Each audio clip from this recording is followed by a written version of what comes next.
Judas Iscariot's betrayal of Jesus Christ remains one of the most debated and tragic events in human history, raising a question that has perplexed theologians, scholars, and believers for centuries. Did Judas have a choice, or was his fate predetermined?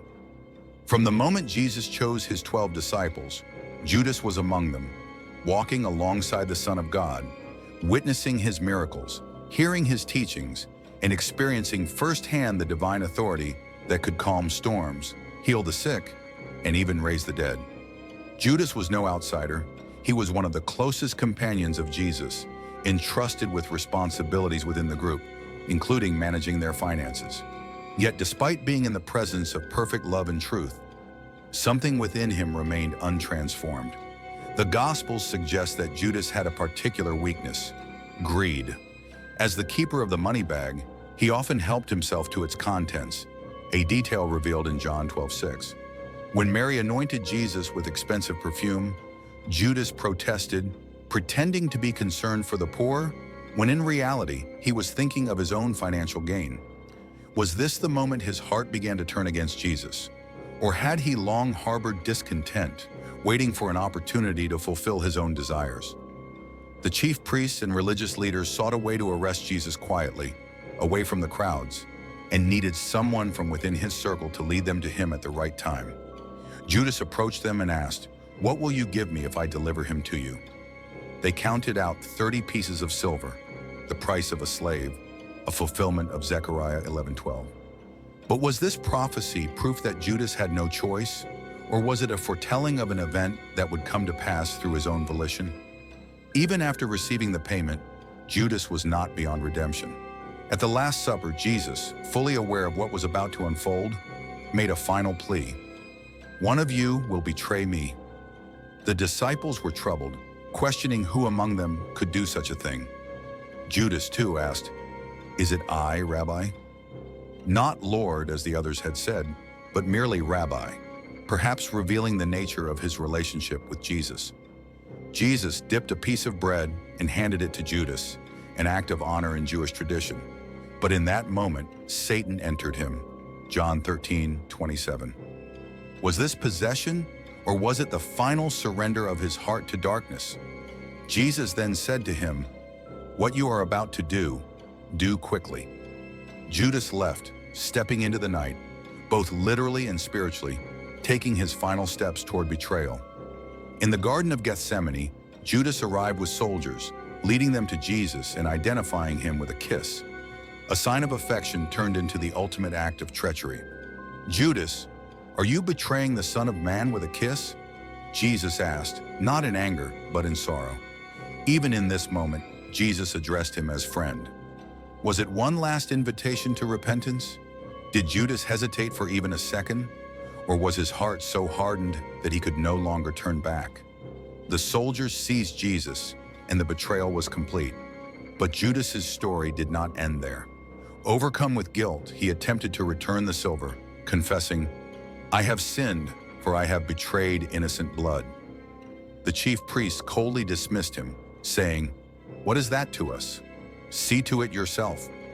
Despair consumed him, and with nowhere left to turn, Judas hanged himself. His body fell, bursting open in the field that would become known as the field of blood. But was his greatest sin the betrayal, or was it the belief that he could not be forgiven? Peter, too, failed Jesus that night, denying him 3 times, yet he repented and was restored. Could Judas have done the same? Some argue that Judas's betrayal was necessary for God's plan, that he was predestined to play this role in the crucifixion and could not have chosen otherwise. But does prophecy dictate action, or does it reveal what is foreseen? Judas was given warnings, opportunities, and love, yet he chose betrayal. If he had sought forgiveness, would he have received it? The tragedy of Judas is not just in what he did, but in his failure to believe that redemption was still possible. His story stands as a stark reminder that no one is beyond the reach of grace unless they refuse to accept it. His downfall is often attributed to divine prophecy, but a deeper examination suggests he was an active participant in his own destruction. He had the same access to Jesus' teachings as the other disciples. He saw firsthand the power of mercy and grace, He watched sinners receive forgiveness and outcasts be embraced, yet he still allowed himself to become the instrument of betrayal. Could it be that he had convinced himself there was no alternative?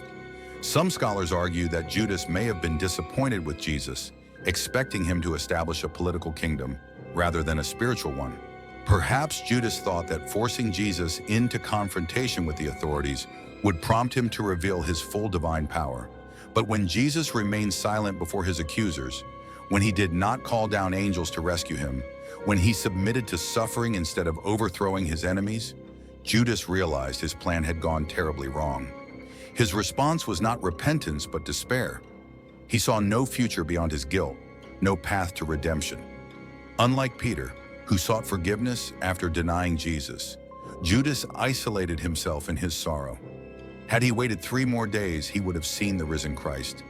Had he sought mercy, he may have received it, just as countless others had. Judas's story is a chilling example of the dangers of unchecked sin and hardened hearts. It is a reminder that the love of Christ extends even to those who betray him, that redemption is always within reach if one is willing to seek it.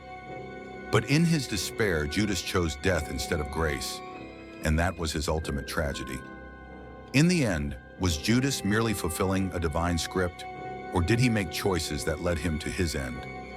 The answer may lie somewhere in between. Prophecy was fulfilled through him, but prophecy does not negate free will.